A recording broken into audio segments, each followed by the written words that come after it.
अल्लाह का दुलारा प्यारा नबी हमारा, अनवार का बनारा प्यारा नबी हमारा, अनवार का बनारा प्यारा नबी हमारा। ईमान की रोशनी से दिल में किया उजाला, जन्नत की राह दिखाई तौबा दिया निराला। बंदों को जब बुलाया खुदा के दर पर, जख्मी हुआ बदन भी खाई है चोट सर पर।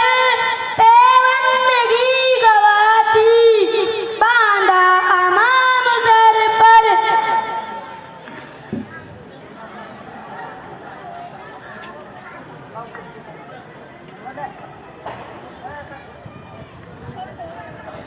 अस्सलामु अलैकुम वरहमतुल्लाहि वबरकातुहू। वालेकुमुस्सलाम वरहमतुल्लाहि वबरकातुहू। भाईजान बड़े खुश नजर आ रहे हो, क्या बात है? जी हाँ, खुशी की बात है, आज हमारे मकतब का प्रोग्राम है। अच्छा भाईजान, जैसे कि आपके मकतब में प्रोग्राम है, क्या मैं आपसे कुछ मालूमात कर सकता हूँ? जी हाँ, आप सवाल करें, इंशाअल्लाह जवाब देने की कोशिश करूँगा।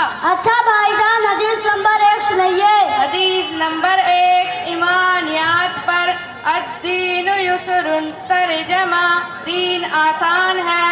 अच्छा भाईजान, हदीस नंबर 2 सुनाइए। हदीस नंबर 2, इबादत पर मिफ्ताहुल जन्नति स्वलाह, तर्जमा जन्नत की कुंजी चाबी नमाज है।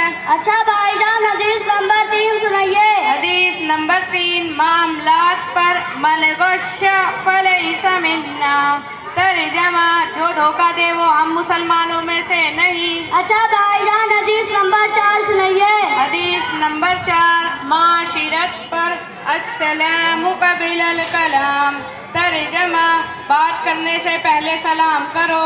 अच्छा भाईजान, हदीस नंबर 5 सुनाइए। हदीस नंबर 5, माश अखलाकियात पर अलैकुम बिस्सिद्की, तर्जमा हमेशा सच बात कहो। माशाअल्लाह, आपने तो कमाल ही कर दिया। बड़ी खुशी हुई आपसे मिलकर। अल्लाह ताला आपको और आपके मकतब को पूरी पूरी कामयाबी अता फरमाए। आमीन। अच्छा भाई, फिर मुलाकात होगी। अस्सलामु अलैकुम वरहमतुल्लाहि वबरकातुहू। वालेकुमुस्सलाम वरहमतुल्लाहि वबरकातुहू।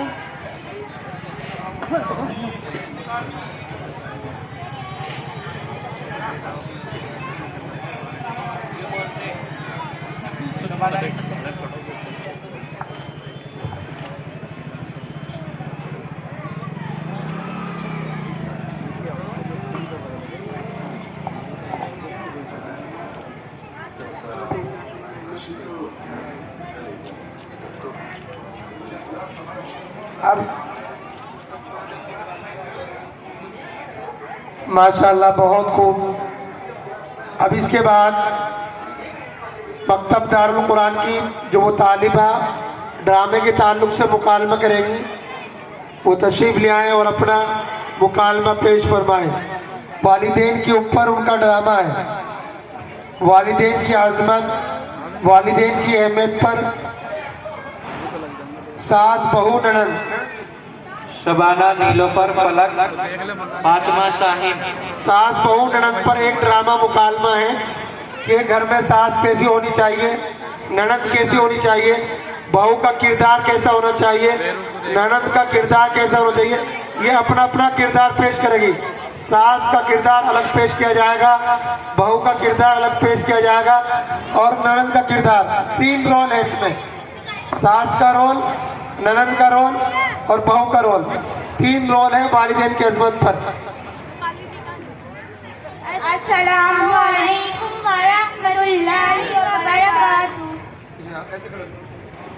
बहू, ओ बहू, बोलिए क्या बात है?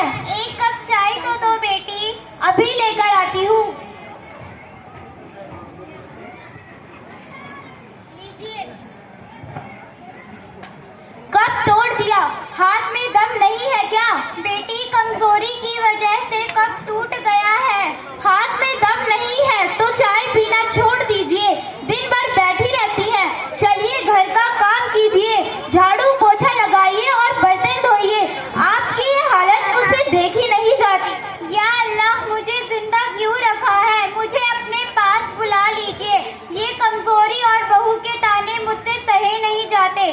बेटी बेटी, एक गिलास पानी देना। सिर्फ पानी ही दूं या साथ में जहर मिला दूं ताकि हमारी तकलीफें थोड़ी कम हो जाए? या अल्लाह, ऐसी बहू से मेरी हिफाजत फरमा। बेटा हम्माद, बेटा हम्माद। हाँ अम्मी। बेटा, रात में मुझे बहुत ठंड लगती है, मेरे लिए एक चादर खरीद लाओ। अच्छा अम्मी, आज बाजार से आपके लिए इंशाअल्लाह नई चादर ला दूंगा। जी इधर आइए। क्या हुआ जायदा? आपकी अम्मी आज रहेंगी, कल चली जाएंगी। मैं नई दुल्हन हूँ, मुझे नई चादर लाकर दो, और जो पुरानी चादर पड़ी है मैं वो अम्मी को लाकर देती हूँ। अच्छी लाओ, यही पुरानी चादर दे। अरे जायदा, अम्मी ने एक चादर ही तो मांगी है।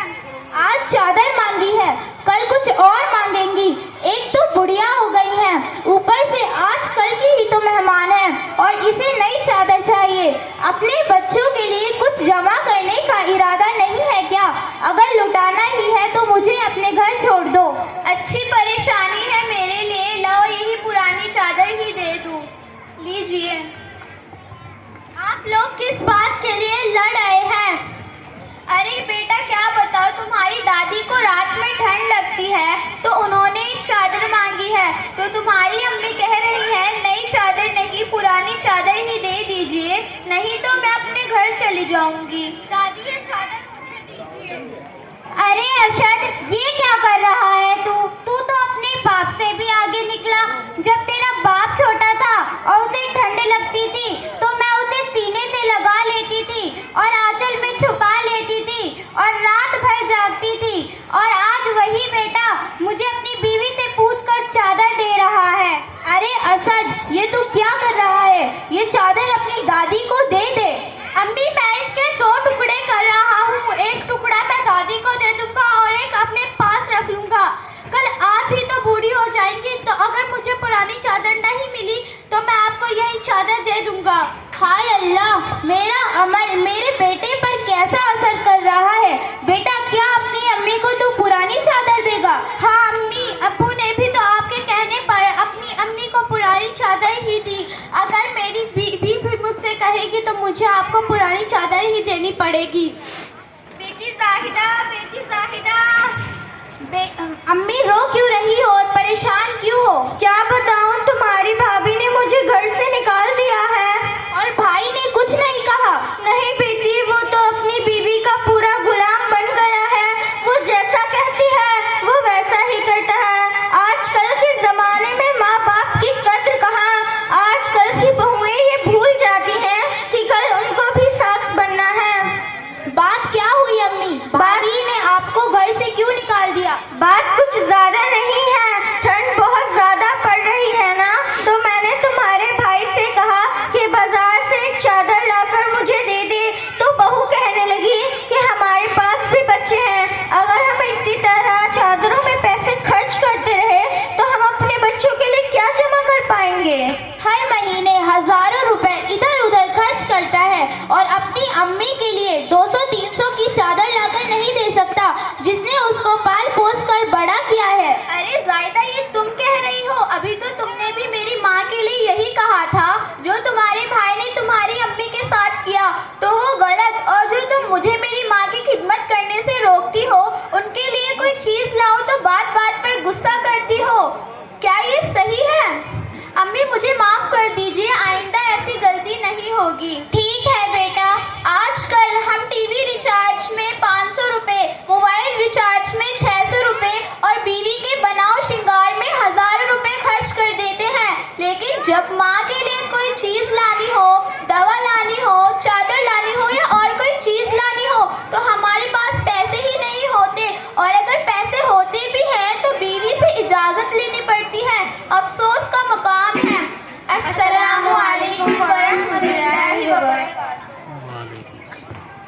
देखिए, वालिदैन की अजमत पर इन बच्चों ने कितना अच्छा मुकालमा पेश किया है कि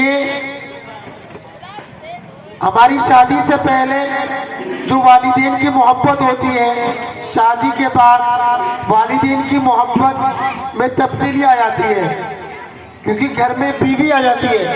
बीवी आने से आज 90% वो घराने हैं जिन्हें अपने वालिदैन, अपने माँ बाप की फिक्र नहीं है, न अपनी माँ की फिक्र है, न अपने बाप की फिक्र है। इन बच्चों ने अपने वालिदैन का किरदार अदा किया है कि हमें अपने वालिदैन की मोहब्बत, जैसे शादी से पहले मोहब्बत होनी थी, ऐसे ही शादी के बाद भी ऐसी मोहब्बत होनी चाहिए। मोहब्बत में कमी नहीं होनी चाहिए और खिदमत में कमी नहीं होनी चाहिए। जैसे हम शादी से पहले अपने माँ बाप का ख्याल रखते थे, उनकी खिदमत करते थे, शादी के बाद भी